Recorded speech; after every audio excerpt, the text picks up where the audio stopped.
Good morning, my dollar bimbos. It is I, the villainous valuer of vintage volumes, vying for viewerships with a vat of vitamins. I hate my smoothie, but health is good, so I'm doing health. Okay, so this is another 5 random books from the Kingpin of Union Square, aka Howie the Don. It is, he's the best dealer, the last real dealer alive. Okay, so let's see what we got. Already off the bat, Epic Comics from Marvel, Elf Quest. This is going to be 90s, 80s? Let's see. I don't know. It almost feels like this is a 90s recreation of an 80s thing, which is what I think Elf Quest is from the 80s. What do we got here? Black Dragon. Okay, so this is 85. All right, is that what this is? So I definitely just grabbed this because I just never heard of Chris Claremont doing what seems to be a fantasy story. And I think I saw a bunch of them in a bin, so I just started throwing them in. I kind of think over the next couple weeks, you're going to see me put together the full, 6-issue miniseries, or at least most of it. Just wonder, John Bolton. That's a fun idea. Think it's that John Bolton? Nah, I don't know. Okay. So that's a fun one. I literally have no idea what it is. It just seems like a bunch of good concepts. In the hands of, one of the greatest comic book creators of all time. Okay, then we have Sandman Mystery Theater, Night of the Butcher. Okay, so, this is just, I like Sandman. I liked it as a kid. I honestly don't think it holds up a reread, but it's still something I'm gonna buy. If I see an issue I don't have in a dollar bin, I will buy it. I just think Sandman, it's worth it as a franchise. And as like a part of my nostalgia. What is this? Earth Wants You, Human Defense Corps. I have no idea what this is, no context. I just thought it looked cool, and it was in issue 1, so I can read it, and if it's fun, I can just keep going. Ooh, who'd have thought? This thing, based on a military propaganda poster from World War II, also has ads for the military propaganda in whatever year this is. Okay, cool, fun. Tobacco is wacko. It's just so absurd.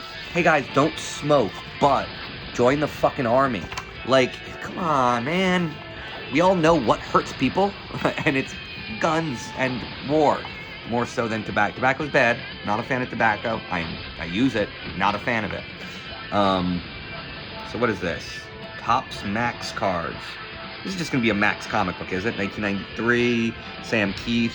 Yeah, this is just a Max. Yep, it's a Max comic book. Okay, so it's another one of these. It's one of these sets. It's not really obscure, but it had like a weird kind of popularity. It had this MTV cartoon.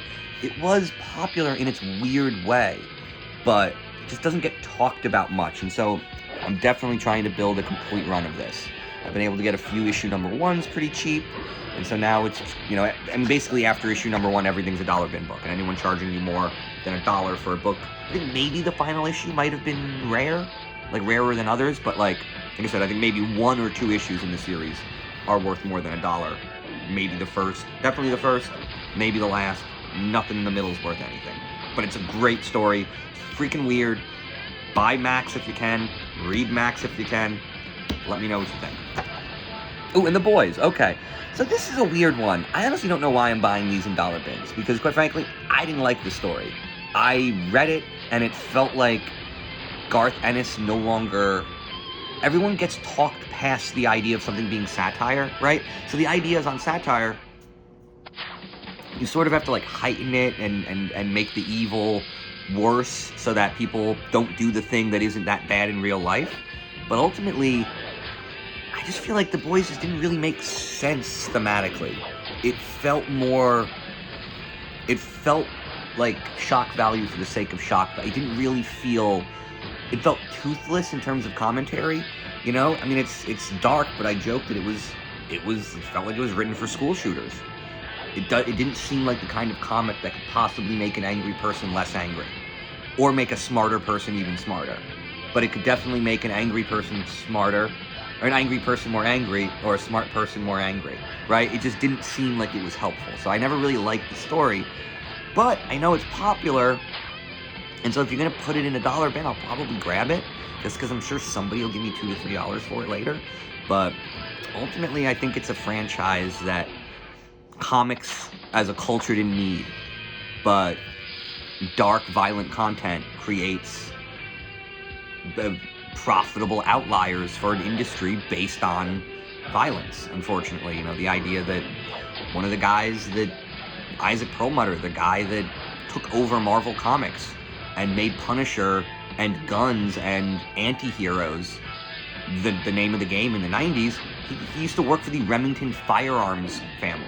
You know, he worked for the Remington Company, which was the non-firearms assets of a firearms dynasty. So basically, it almost feels like Marvel Comics ended up in the hands of an arms trafficker in the 90s. And then it got more violent. Who'd have thought? And The Boys feels like, you know, it's heightened that. Like, it heightened the production of violence, not satire on violence. So, whatever. I'll still probably buy the books, as long as they're very, very cheap. And also, I do think Garth Ennis is probably one of the best, you know, modern writers around. So, I just think the concept is a misfire. But there we go. 5 fun books. I'm really interested in reading this. This one I want to look and see if it goes anywhere. And, you know, if this turns into anything, I'll definitely, you know, if this is like I think 6 issues is my bare minimum for me to get into a character and a world. So if this has more than 6 issues, I might read it. This, I'm definitely going to put together a run and give it a shot. And there we go. Good night and good issues.